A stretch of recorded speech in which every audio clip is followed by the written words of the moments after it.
strašil, on bol jak taký drsý, odporný, taký, vieš, ako ja som ho až teraz na stretnutí. Aby toho poučte sa z toho, že... On bol taký...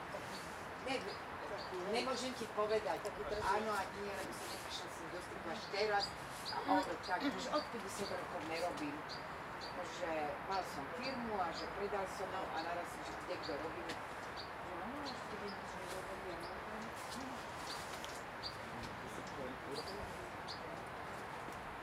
Poznám aj Janovu Grecaj, tam poznám skoro všetkých spolurodí. Oni boli výrobní úsek. Títo vyhotovníci oni sa potom oddelili ako vyrodali. Áno, išli do Cetermu a... Do Cetermu, správne. No a Cetermu. To bývalý Ceterm. Áno, no a my robíme skladové hospodárstvo, logistiku. Znamená, že aj účtárky máte. No.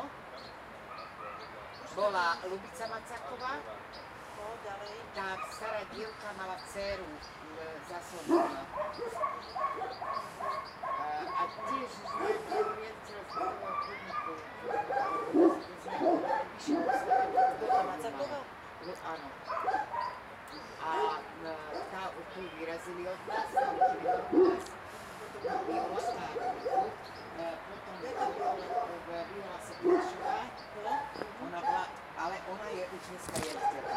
Je kurva, vyskakuje taká, je 54 ročný vie a už tento rok ide akože do dôchodku, ale nejde do dôchodku, ale má strednú školu jediná, nemá vysokú školu a je na takej vysokej.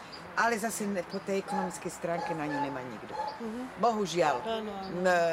Ona tam je od začiatku. Áno, áno, od začiatku. Potom bola Homolová. Homolová, to bola taká fajn baba. Rakovina. Homolová?